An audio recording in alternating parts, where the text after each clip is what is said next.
जिना भाई रे प्रसाद लेनी है। निवेदन है जिनने भाई प्रसाद भाई रे बहन रे माता रे किनारे लेनी है प्रसाद जमावनी चालू है। फिर बाद में पसे आप और सत्संग कार्यक्रम रही। जिनने भी प्रसाद लेनी है आप जैन प्रसाद लियो और यदि प्रसाद लीधी है तो आप इन पंडाल में विराजो। अपने बीच में संत शिरोमणि श्री श्री गणेश नाथ जी महाराज हमारे अपने बीच में विराजोला है। एक भजन रे बाद में ओपर वास्ते इनारे मुक्ति बहुत जो ज्ञान री बातें हैं होबलवान मड़ी समाज सुधार की बातें होबलवान मड़ी। आप बड़ा भाग्यशाली हो कि एड़ा संतोरा आपने दर्शन हुआ है और एड़ा संतोरी वाणी अपन होबलवान मड़ी दी है। आपकी निवेदन है आप एड़ा संतोरी वाणी होबले और मैंने इनको एक ग्रहण कर दो और मैंने अपने जीवन में उतार दो। पब्लिक जाए तो बाटा हीरो बनाते।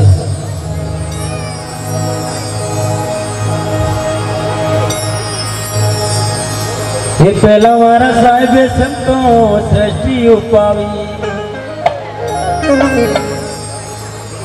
सत सायरिया ने याटो मुलाता रे सतरी तणी मारा मेघवाल झेली कन्याकुमारी दिलती दोन भाई एड़ा सतवज नोरा सदाई रखसिया जुग जुग रखिया गणवान रे रखियो बिना रे भाई कोई नहीं तरिया तरिया वे तो एक रे बताव भाई सतवाली जो तो मोरे रखो घर मोई। और भजन गावा खूब लंबी है अलाप सीधे लंबी आवाज सीधे लेकिन मारे दो काले प्रोग्राम तो मारे खुद घरे जको भाग दौड़ में आवाज थोड़ी खराब है तो जड़ी बेड़ी में कोशिश करूं। ये पहला मारा साहिब संतो दृष्टि यू पावी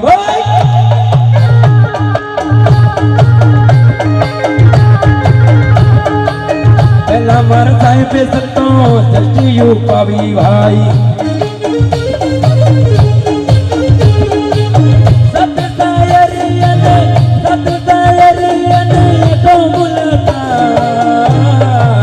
सतरी डोरी उठे मेघवाड़ देली भाई सतरी तणी मारा मेघरक देली वो कन्याकुमारी दिनती दो सतवदनोरा अरे भजनोरा मारा सदार के सिरा सिरा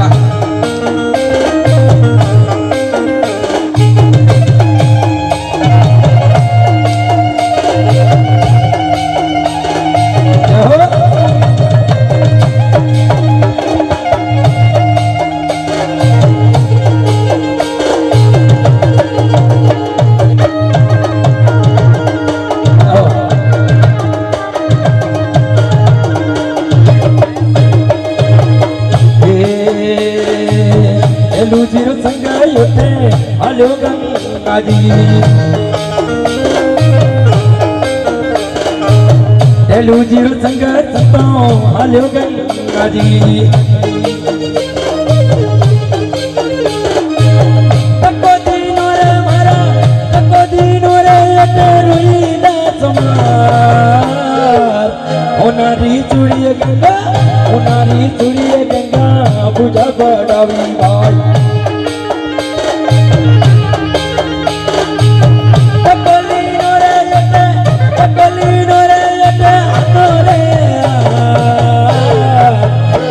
भजनोरा अरे भजनोरा मारा सदार कर दिला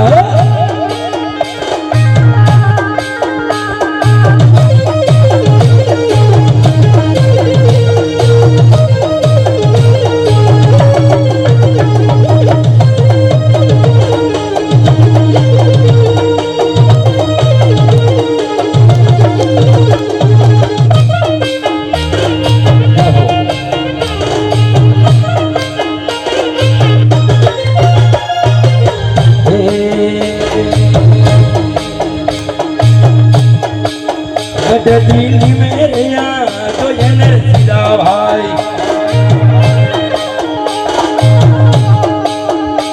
दिल्ली में संतों तो ये नरसिदा सीधा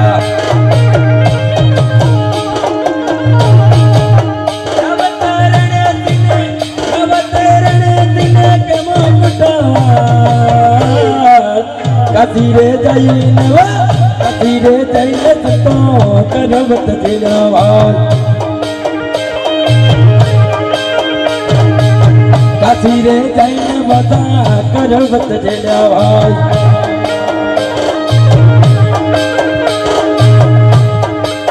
तुद फूल रे यटे माठ तो बरा सत वचनोरा भाई अरे भजनोरा मारा गदार सीधा सीधा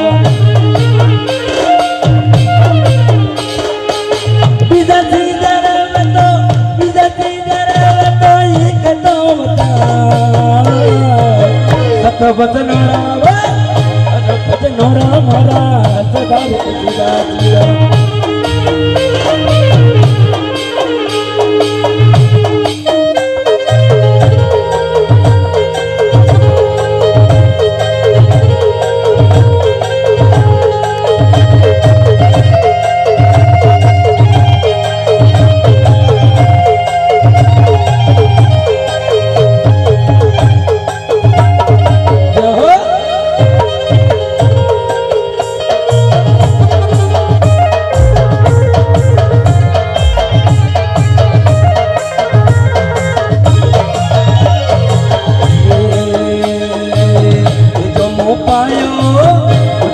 पायो रे करे घर माहिर संत तो पधारा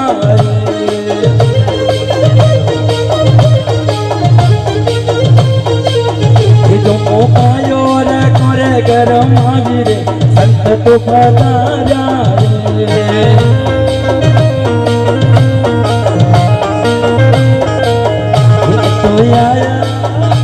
तो आया जल गया बतारे संत तो पधारा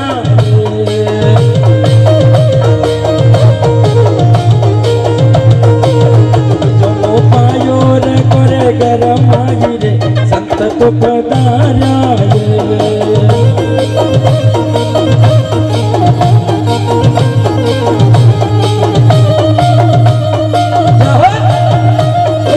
समाज की जाओ जैसे का कूड़ा छे माताओं बहनों देवी बोलता रहो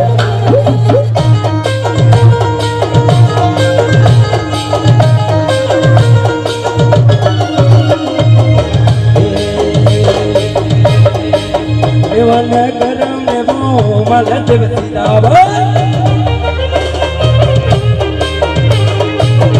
मन घर में वो मदद सीधा सीधा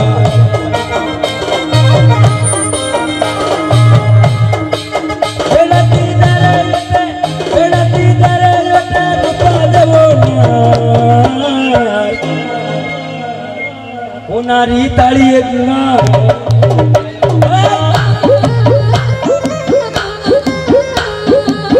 उनारी ताली में वो बगल गयो भाई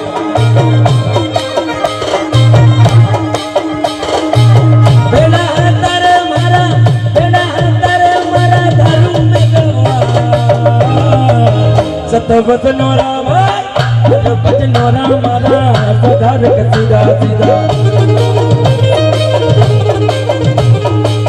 चुप चुप रखिया वो चुप रखिया वो सतवत नोरा भाई रखियो बिना रे भाई कोई नहीं करिया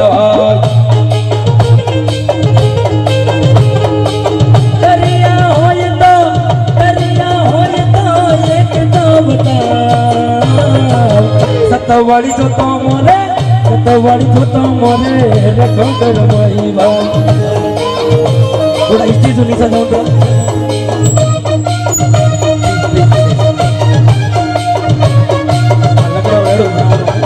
क्या हो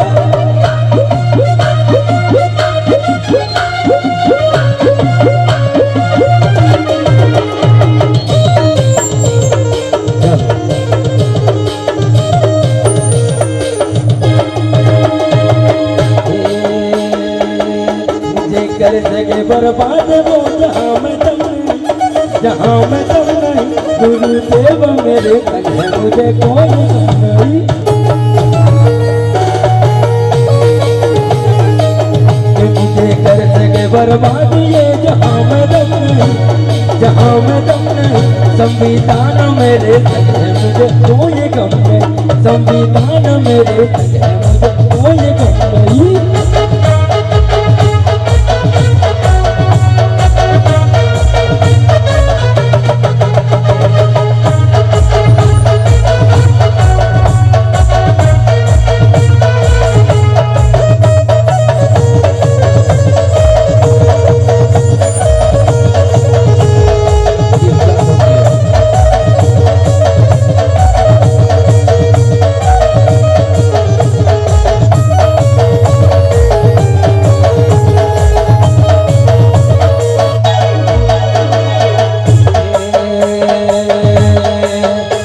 पोकण में वो रमत सीधा भाई पोकण में सता रमत सीधा सीधा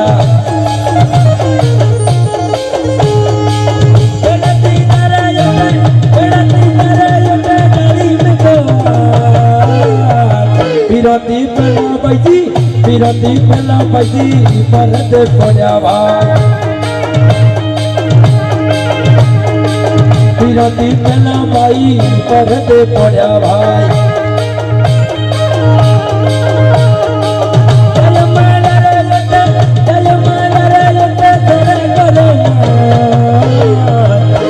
भजनोरा भाई भजनोरा मारा सदा सीधा सीधा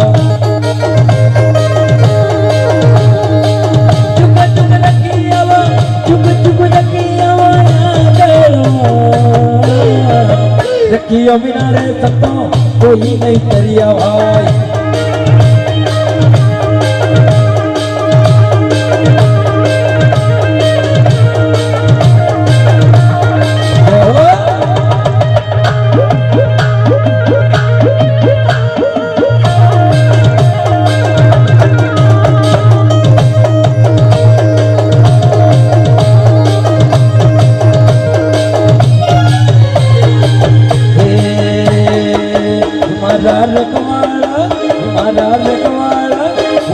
रखवाड़ा करे जो नमर नो जमाड़ा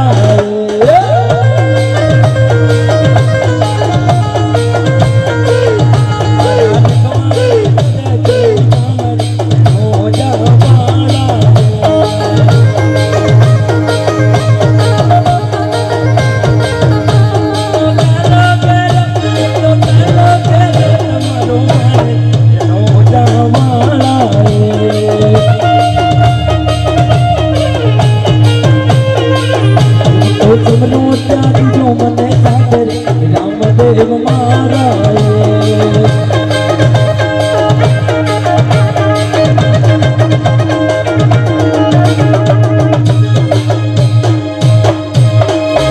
आगे भजन ने गावता आगे भजन ने हे गड़ले को बड़ में तो को पुराण सीता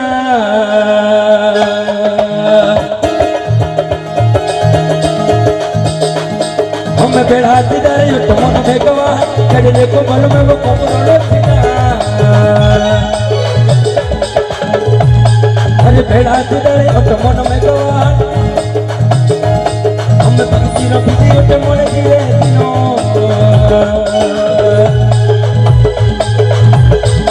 मुझे कोना तोड़ाया तन्नु हजार भक्ति रो पीछे तो मन गिरो दिना मैं कोना तोड़ाया मुझे तन्नु हजार सत वचन रत डायरेक्ट सीधा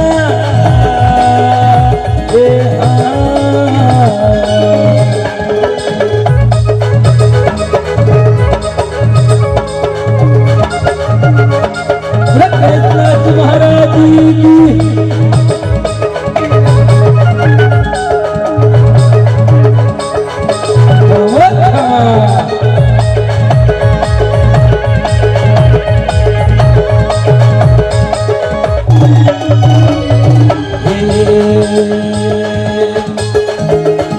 हरे माता गणत कर मोच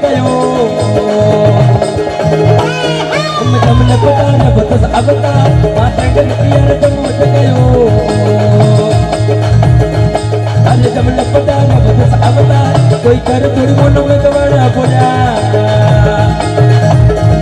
हम एड़ा कटोरी शरण गया कोई कर थोड़ी मोनो न कियो वो बोला हम एड़ा कटोरी शरण गया सतमत नारा तो तेरे कासिदा ए हाँ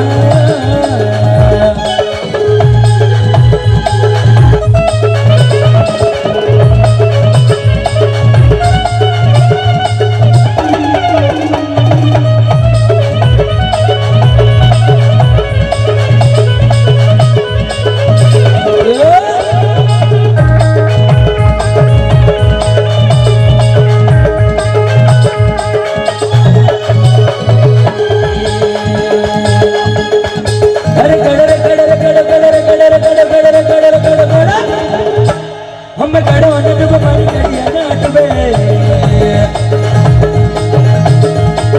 हस भी तो मन मना बेबो कड़ो नटब मारी कड़िया नाटबे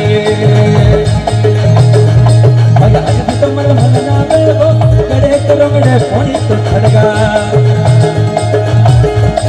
नदिया तो डूबी जावे वो कड़े करंगड़े पोनी तो खड़िया अब गिरिया तो कर दी जावे देख लो मन की नाम में नदिया तो डूबी जावे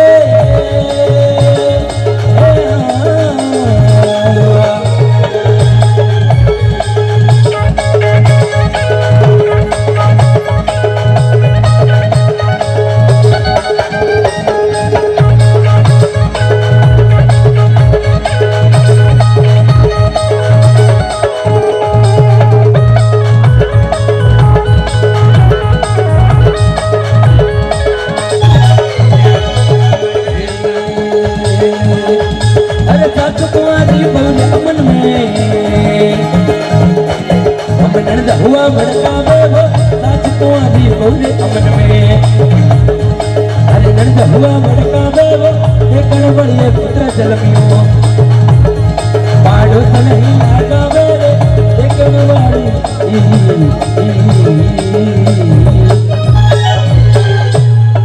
सत्यगुरु दयाल की सनातन धर्म हर पहली पहली नम तुम्हारा लीजे रीति सीधी दई गणपत स्वामी पहली नम तुम्हारा लीजे रीति सीधी दई गणपत स्वामी और धरणी रे काज भोप में रड़िया घड़ा तू पारियों सुन मोए अब धरणी रे काज भोप में रड़िया घड़ा तू पारियों सुन मोए मन मोरा समरा यार दम आतो ये थोड़ी अगलोना मन मोरा दाता यार दम आतो ये थोड़ी अब समरोनी की दब जाए बब तारण लेकर मालिक मोरिया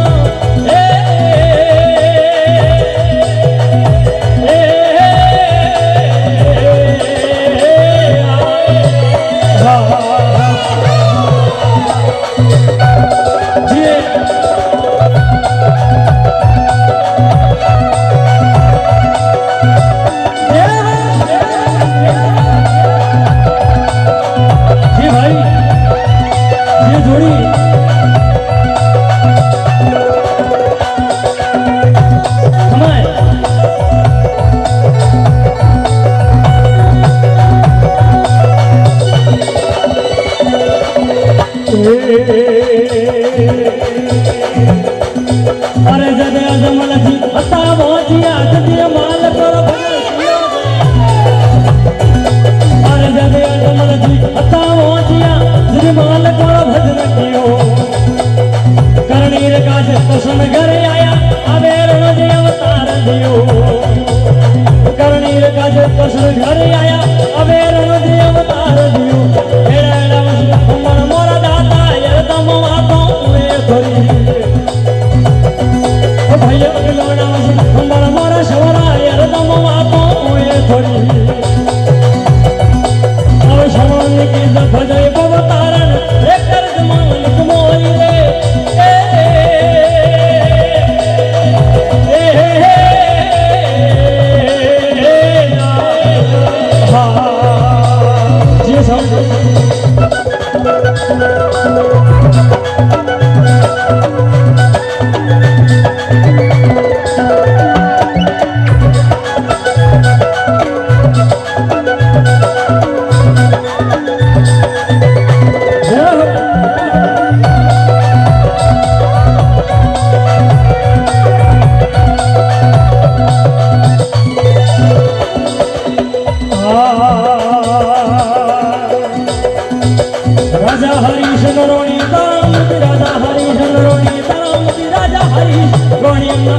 वनजाली सतरारी रोहणी वनजाले सतरारी रोहणी अगनाना मारा मारा स्वामी हरदम आतो ये थरिया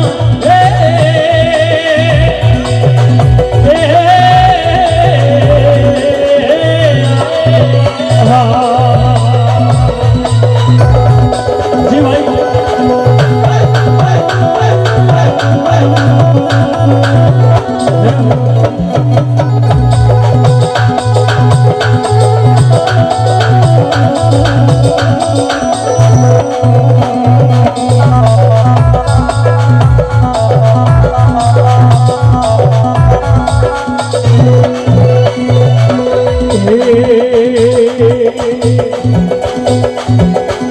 अरे पोछे पड़ो ने सती तोर बदास बनता में खून ताजी रे पोछे पड़ो ने सती तोर बदास बनता में खून ताजी अरे सतरारे काजे हिमालय गलियां दे गाड़ी पाड़ो सतरारे काजे हिमालय गलियां दे गाड़ी पाड़ो एड़ा एड़ा हमारा मोरा जाता है तम आतो ये थोड़ी अगला वसन हमारा मोरा स्वामी ये तम आतो ये थोड़ी अरे समझ में कीर्त बजई अवतारण एक कर मालिक मोरिए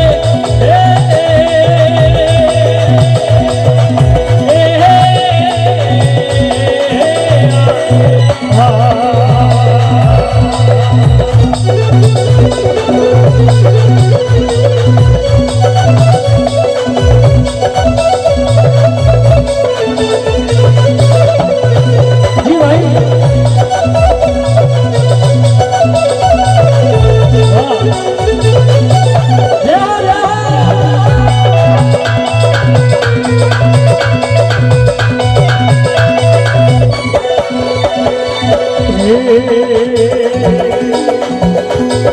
कुण लोभी ने कुण लालसी कुण कुड़ियों करनी रोकाशो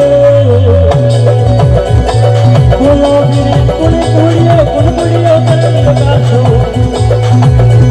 अरे बुढ़ो यार नगर धनियों ने राम भजन करी ले हासो अरे खाती यार नगर धनियों ने राम भजन करी ले हासो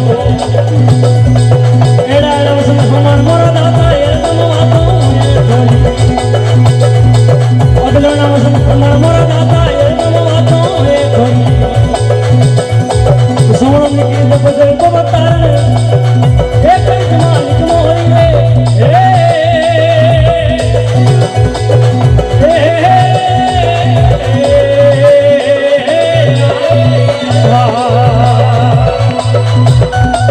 जी भाई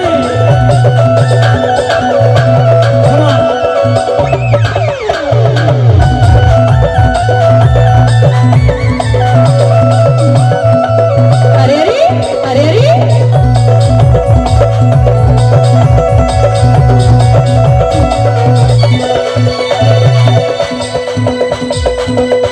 अरे ये रेड़ा वसन हमारा मोरा स्वामी हरदम आतो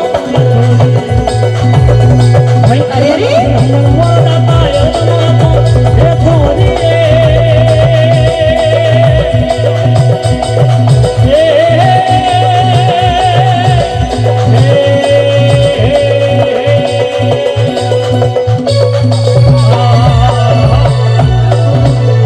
संग तो लगभग हमेशा चालू रहता है, कहीं न कहीं तो चालू रहता ही है।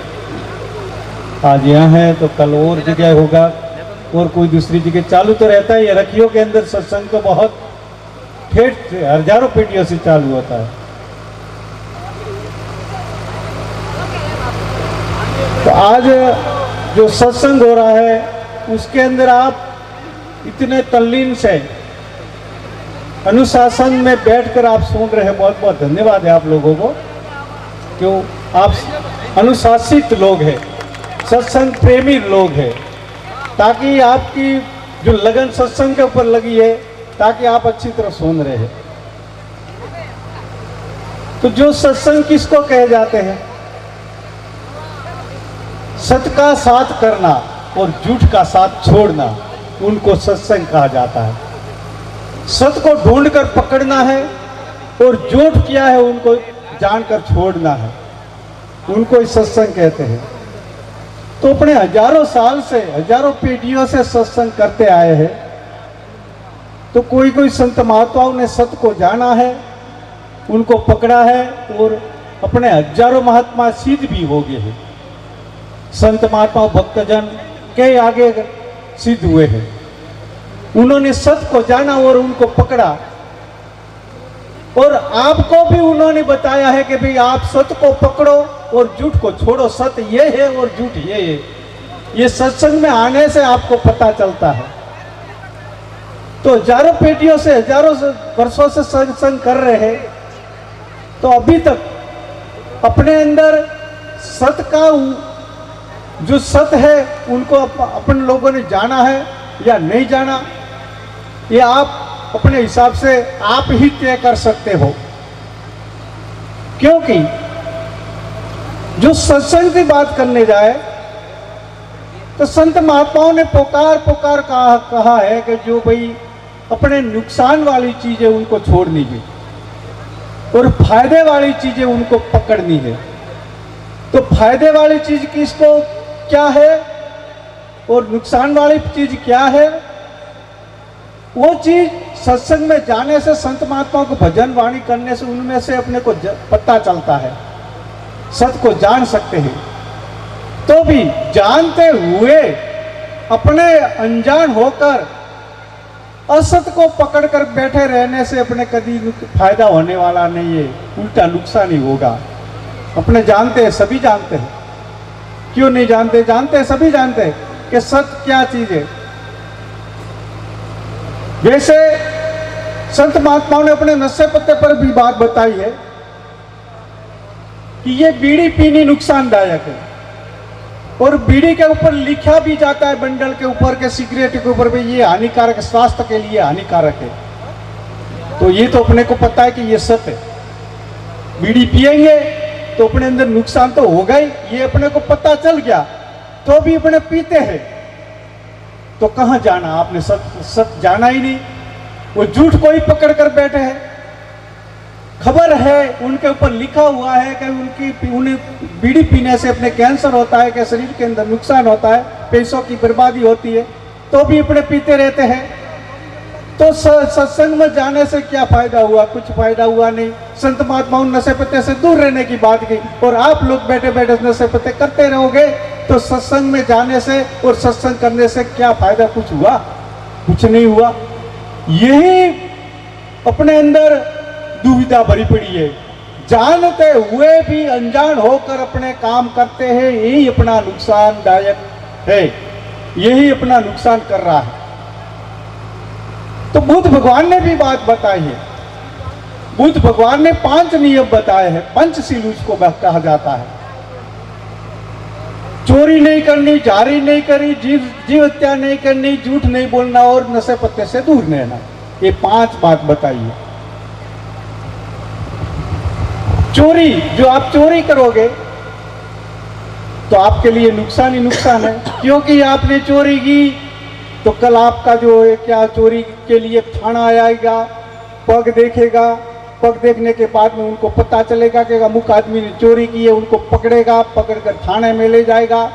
थाने में ले जाने के बाद में उन्हें पीटेगा, फिर 2 रुपया लेकर वहाँ से आगे ढकेल देगा कोर्ट में।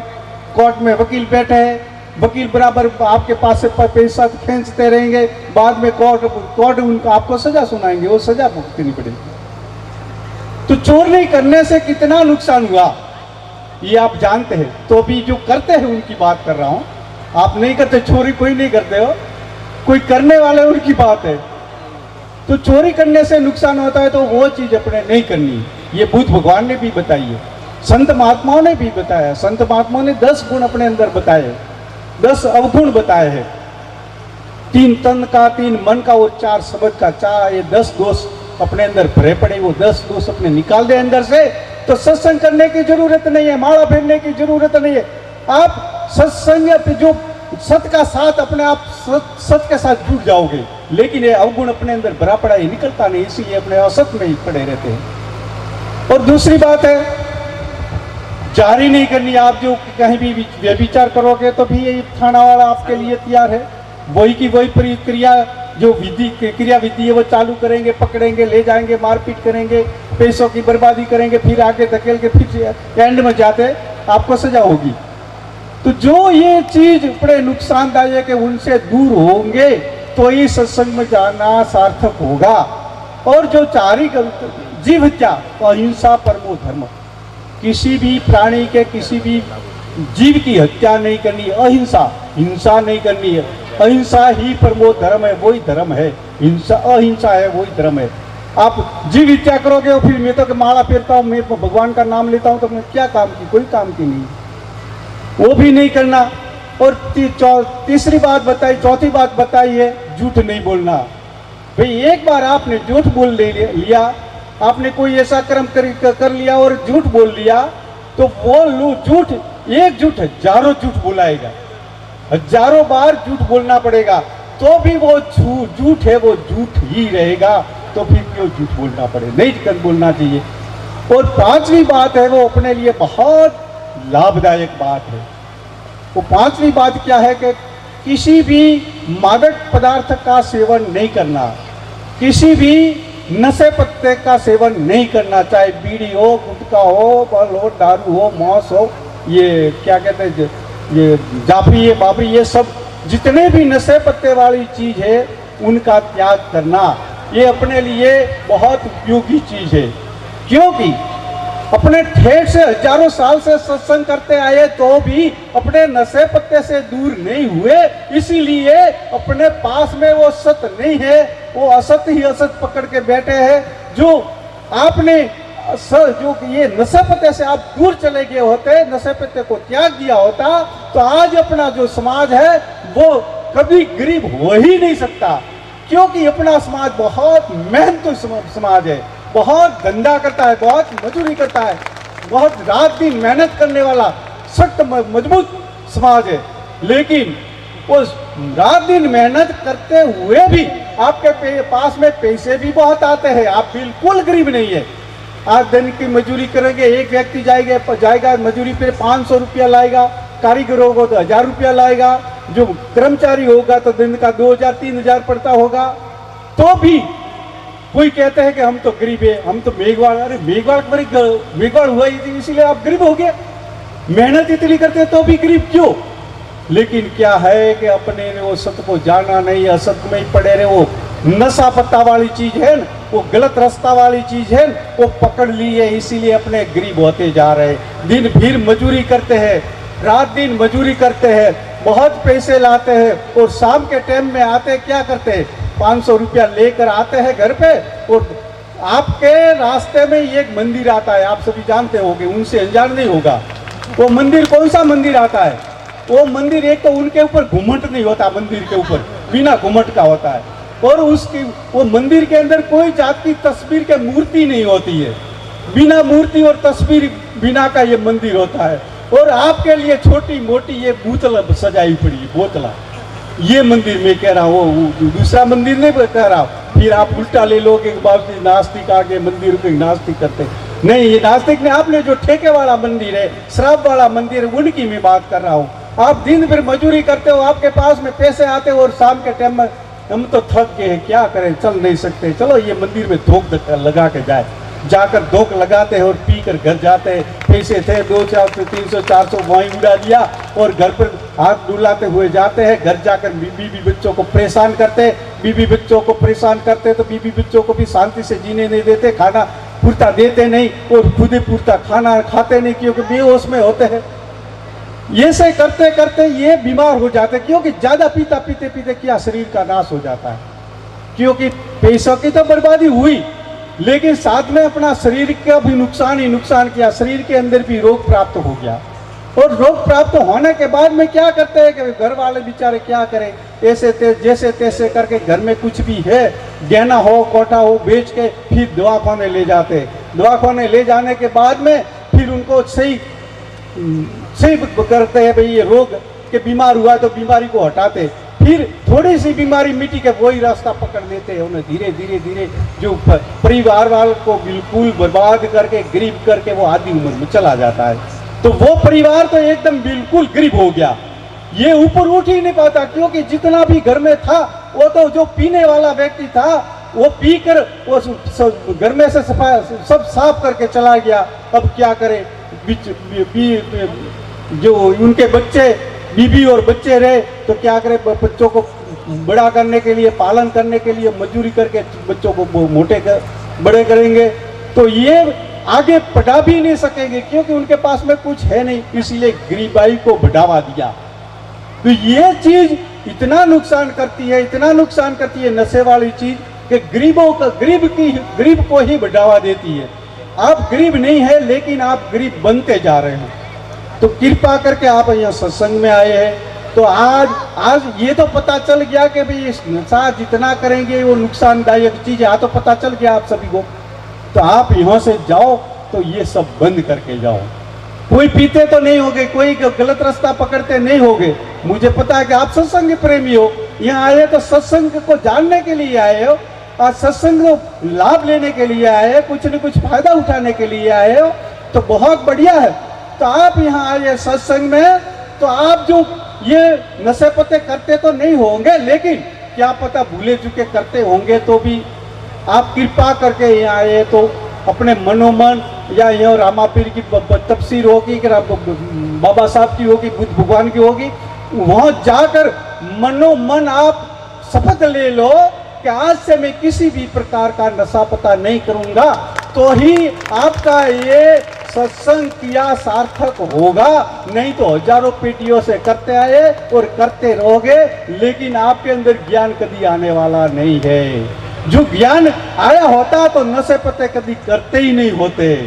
तो ये नशे पत्ते जो आपने छोड़ दिए, तो सभी प्रकार का जितना भी दुर्व्यसन है, जितना भी आपका नुकसानदायक चीजें अपने आप हट जाएगी, क्योंकि नशे पत्ते से अपनी बुद्धि भ्रष्ट हो जाती है। बुद्धि भ्रष्ट जाने के बाद में अपने सही रास्ता मिलता नहीं है। तो आप लोग सभी पधारे हैं, बहुत जो बुद्धिजीवी वर्ग है, समाज के आगेवान भी है, माता बहनें भी विराजी हुई है, तो माता बहनें भी खुश होगी, आपका परिवार खुश होगा कि मेरे पति के, मेरे बच्चे के, लड़के के पति का जो हो, उनका उन्होंने ये त्याग दिया, वो हो, आज से मेरा नया जन्म हो गया है, नया खुशी का दिन चालू हो गया है। ऐसे करके ये भी खुश हो जाएगा, परिवार भी खुश हो जाएगा कि वो जिंदगी में आपको बहुत जिया, नहीं जीने लायक थे लेकिन अब जीना लायक हो गया। तो आप लोग सभी यहाँ पधारे हैं। मैं आपको कहते नहीं कि आप व्यसन करते होंगे, आप नाराज मत होना कृपा करके। नाराज हो जाओ तो ऐसा नाराज होना चाहिए कि आज के बाद कभी नशे पत्ते के पास में नहीं जाएंगे, ये ऐसी नाराजगी होनी चाहिए। चाहे मेरे को पास में आओ नहीं आओ, मेरे को सुनो नहीं सुनो, भले मेरे को गालियाँ दे देना, आपको जो इच्छा वो कर देना, लेकिन नशा पता तो छोड़ना बहुत जरूरी है। नशा पता छोड़ दिया तो आपके लिए सब कुछ सब कुछ मुमकिन हो जाएगा, नामुमकिन कुछ नहीं है। तो बुद्ध भगवान ने ये 5 बात अपने को बताई है, और बुद्ध भगवान ने ये भी कहा है, आपो दीपो भव, आपो दीपो, तुम खुद ही प्रकाश में बनो। आपका उद्धार आप ही कर सकते हो, दूसरा कोई नहीं कर सकेंगे। आपका उद्धार करना है तो आपके अंदर सुधार करना पड़ेगा। पहले अपने अंदर सुधार करो, बाद में परिवार के अंदर सुधार करो, फिर अड़ोस पड़ोस में सुधार करो, और फिर समाज में जाकर आप बात बताओ तो आपकी बात चलेगी, नहीं तो नहीं चलेगी। आप तो गलत रास्ता पकड़ कर बैठे होंगे और फिर समाज में जाकर मैं इधर मंच के ऊपर दहाड़ रहा हूँ, ऐसे दहाड़ते रहोगे तो समाज वाला कभी कोई नहीं सुनेगी। मैं पहला बीड़ी पीता था, कभी नहीं कहता था कि भाई बीड़ी मत पीना। मैंने वो देखा कि अब तो कहना तो पड़ेगा, दूसरों को सही रास्ते तो लाना पड़ेगा, तो मैंने वो बीड़ी पीता सब छोड़ दी। पहले मेरे में सुधार किया और उनके बाद में अब मैं बात करता हूँ कि नशा पता नहीं करना चाहिए, ये बहुत नुकसानदायक चीज है। तो आप लोग बहुत बुद्धिजीवी है, जो समाज के अंदर भी आप अग्रणी लोग हैं, समाज को ले चलने वाले लोग हैं, समाज को ऊपर उठाने वाले लोग हैं। आप बुद्धिजीवी वर्ग इधर विराजे है। तो बुद्धिजीवी वर्ग किसे कहा जाता है? जो समाज के अंदर बुद्धिजीवी वर्ग ऐसा है कि वो समाज का भविष्य का निर्माण कर सके, समाज का भविष्य को देखकर निर्णय ले, और अपने समाज के अंदर क्या निर्णय लेना हो, क्या कुरीति चल रही है, क्या नुकसानदायक चीजें है, वो सब बंद करके आप अपने समाज को ऊपर उठाने का काम करना चाहिए। मैं एक दृष्टांत देता हूँ एक छोटा बच्चे का। जो एक स्कूल के अंदर एक बच्चा गरीब परिवार का था, मजदूरी करने वाला गृहस्थी का था, तो वो स्कूल के अंदर पढ़ता था। तो इस रिसेस के अंदर उनके 2-3 दोस्त और जो ये विद्यार्थी, तीनों विद्यार्थी, चारों विद्यार्थी बैठे बैठे बात करते थे। एक है मैं बड़ा होकर कलेक्टर बनूंगा, पढ़ लिख कर कलेक्टर बनूंगा, दूसरा के मैं एसडीएम बनूंगा, तीसरा के मैं वकील बनूंगा। तो चौथा जो गरीब घर का विद्यार्थी था वो बैठा रहा चुपचाप, कुछ बोला नहीं। वो शाम के टाइम में घर पे आ गया।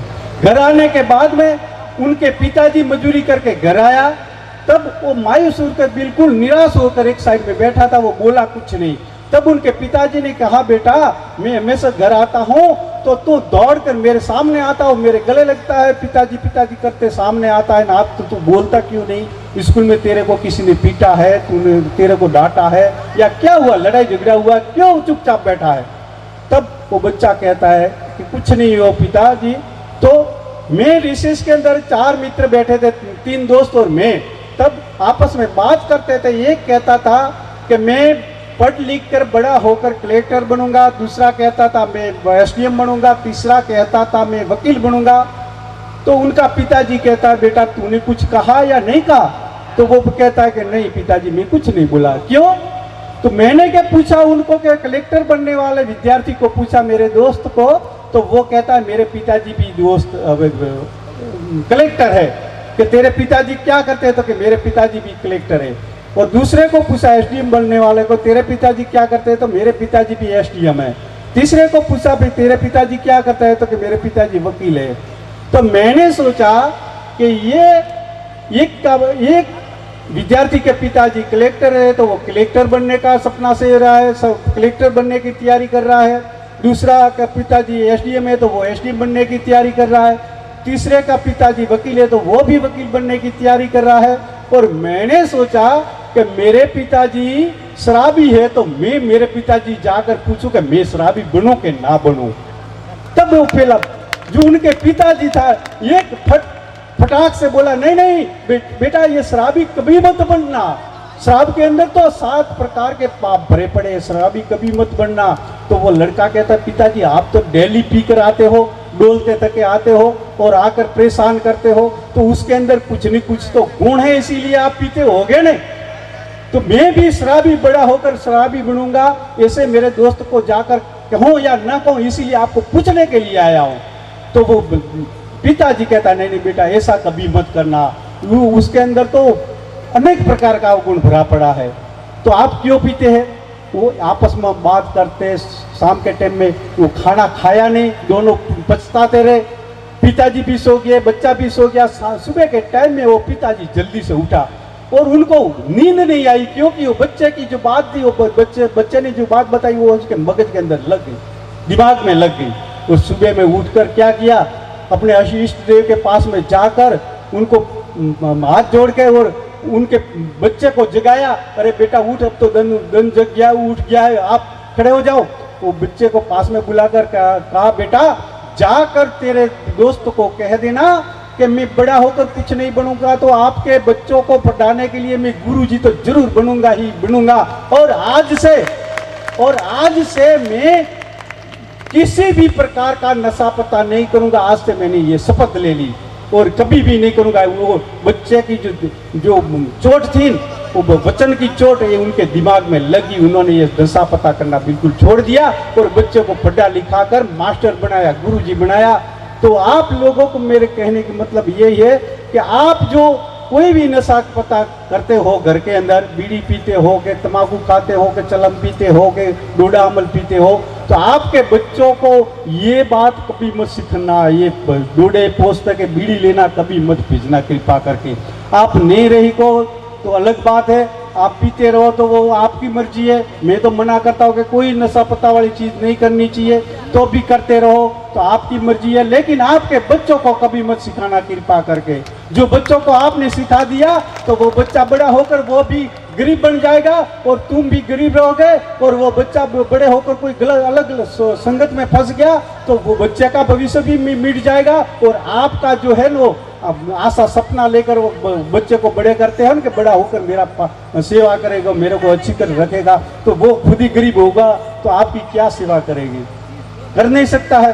तो आप लोग यहाँ पधारे हैं तो सत्संग का लाभ लेकर ही जाना चाहिए।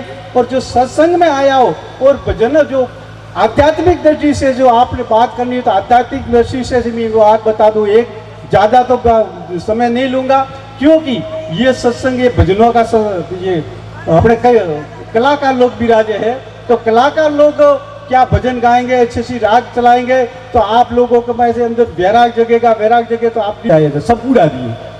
फिर वो भिखारी उसी जगह पर आकर भीख मांगने लगा। तब सेठ ने देखा कि भिखारी वापस आकर भीख मांग रहा है तो दूसरे भाई को बुलाया, तू कहता है ना कि भाई अन्न दान श्रेष्ठ है, तो अपने पास में धान बहुत पड़ा है, बाजरी बहुत है, जाकर 3-4 बोरी अनाज ले जाकर किसी भिखारी को दान कर ले। तो वो दूसरा लड़का टायर के अंदर वो 3-4 बोरी ले जा रहा है, उसी रास्ते वो भिखारी भीख मांगता था, जाकर उसी भिखारी को 4 बोरी अनाज दे दिया।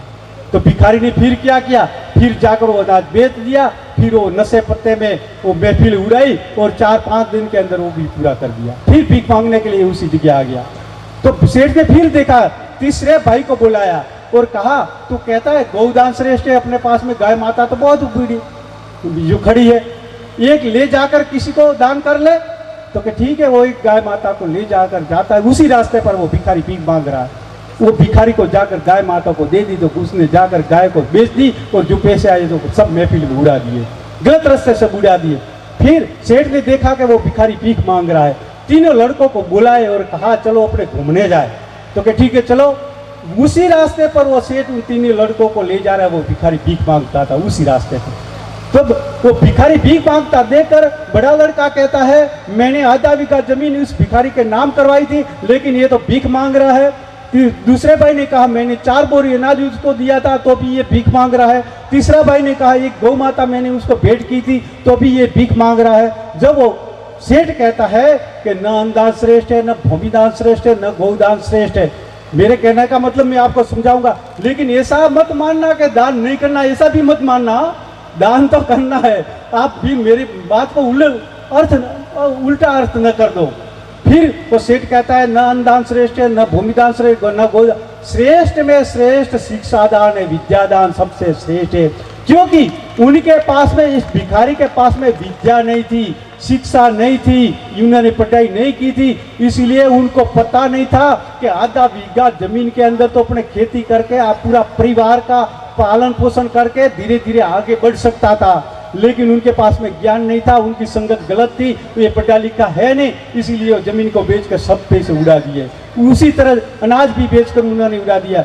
तो मेरे कहने का मतलब ये है कि विद्यादान सबसे श्रेष्ठ है। आपके पास में शिक्षा बहुत जरूरी है, शिक्षा के बिना आप कुछ नहीं कर पाओगे, क्योंकि अपने पास में भी बहुत जमीन है, लेकिन शिक्षा न होने से, ये शिक्षा के बिना ज्ञान नहीं है, शिक्षा है तो ज्ञान है, शिक्षा न होने से अपने पास में ज्ञान नहीं है, तो सत्य क्या है और झूठ क्या है उनको अपने जान नहीं सकते, इसीलिए गलत रास्ता पकड़ लेते हैं। तो ये शिक्षा बहुत पहले, सबसे पहले जरूरी है। तो अपने बच्चों को खास पढ़ाना है और बच्चियों को भी पढ़ानी है। अकेले बच्चों को पढ़ाने से आपको फायदा नहीं होगा, साथ में बच्चियों को पढ़ाओगे तभी आपको फायदा मिलेगा। क्योंकि बच्चे को पढ़ा लिखा कर आपने नौकरी में लगवा दिया और बच्चे, तो फिर ये बच्चे के लिए जो बहू लाओगे वो पढ़ी लिखी आप ढूंढोगे। आप अपने बच्चों को नहीं पढ़ाओगे तो पढ़ी लिखी बहू कहाँ से लाओगे? तो पढ़ी लिखी बहू जो पढ़े लिखे लड़के के साथ पढ़ी लिखी जो लड़की होगी तो ही उनका तालमेल बैठेगा और पूरी जिंदगी अटैच से जी पाएंगे। इसलिए बच्चे बच्ची दोनों को भेदभाव किए बिना अच्छी तरह शिक्षा दिलाओ और शिक्षा दिलाकर आप अपने बच्चों को आगे बढ़ाओ और आप भी आगे बढ़ते रहो। ये जो पार्टी, ये परिवार है पार्टी, हाँ पार्टी परिवार, जो उनके जो अब मकान का उद्घाटन करने के लिए अपने सब यहाँ इकट्ठे है, तो अपने सबसे ओर से साधुवाद है कि उनका जो परिवार है फलता फूलता रहे और आगे बढ़ता रहे और पढ़ लिख कर बड़ी बड़ी पोस्ट पर जाए और अच्छे अच्छे बिजनेसमैन बने। तो आप सभी ने बहुत बहुत धन्यवाद, आप सभी ने ये पधार कर सत्संग का लाभ उठाया है।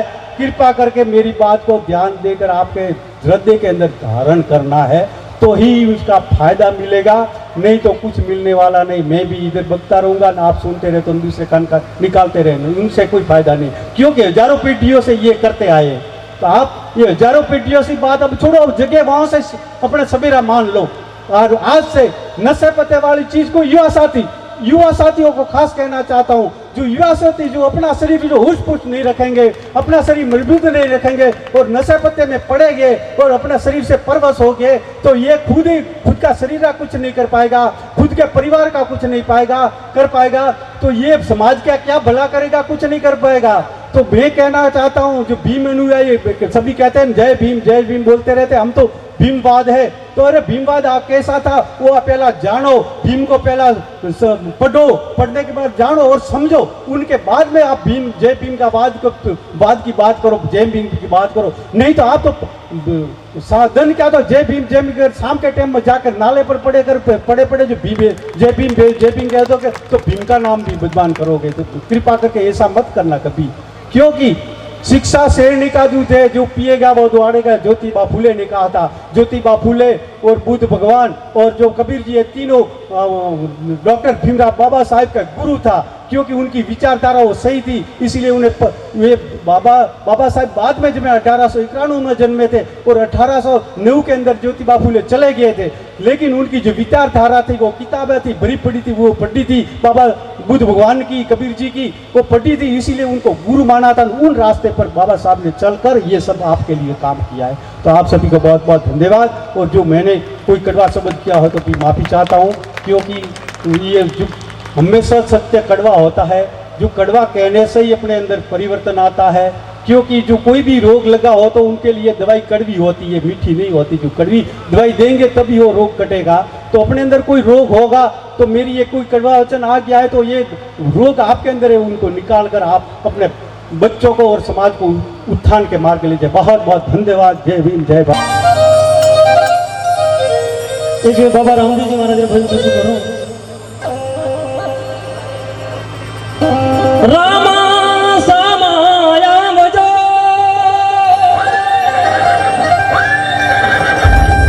परिकल जुग बीती करूं,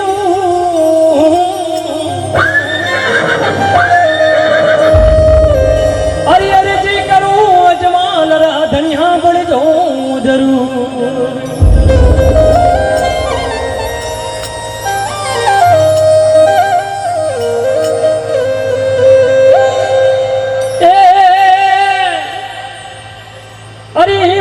केवी पूतली रे हरिद्वार कई पुरी में पत्थर केवी पूतली रे जी भाई द्वार कई पुरी में अजमल जी पूछो करो रामा जी कटे जी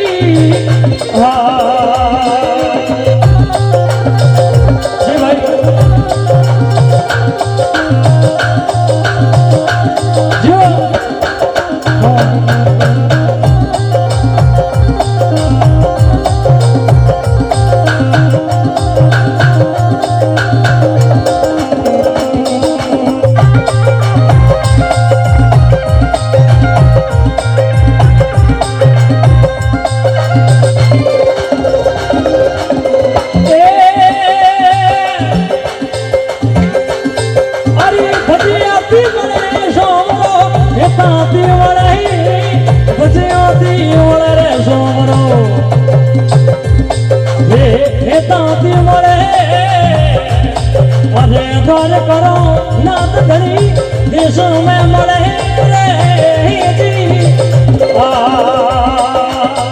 जियो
भाई खुशियों मले अबे तारे करो रात धनी देशों में मरे जी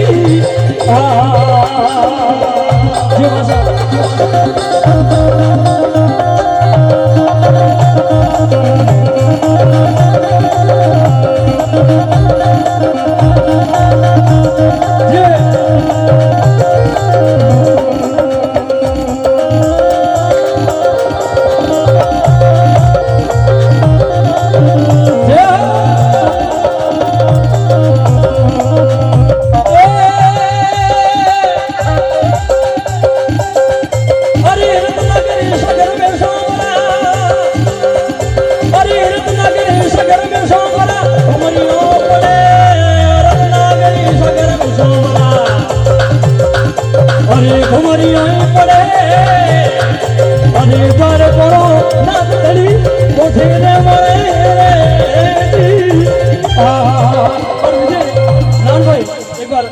एक बार आ जाइए आ जाओ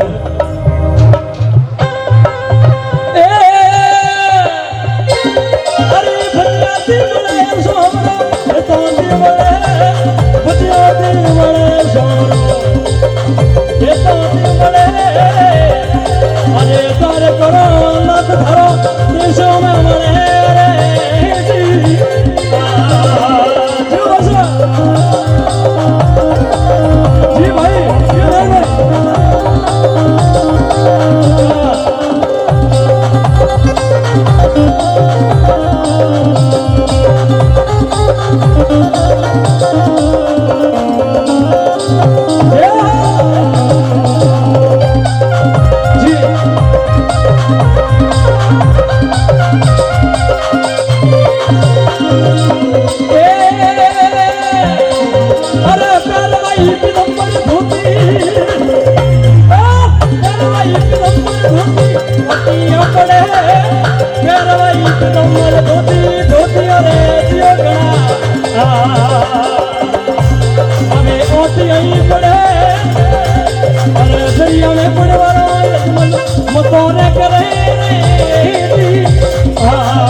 हेलो वाह वरदान जी वाह वाह डांसर वाह ढोलक मास्टर बजा भाई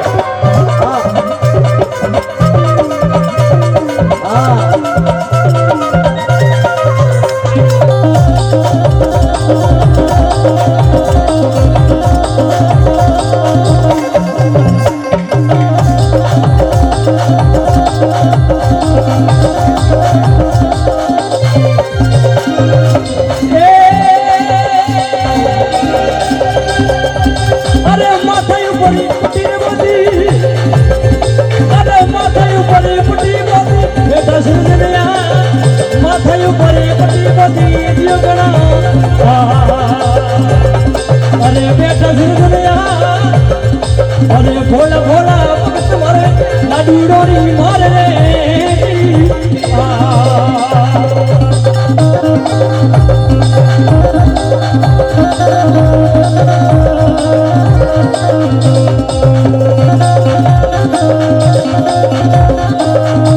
जी भाई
ये तो भी मले द्वारे करो ना तरी देशों में मले आ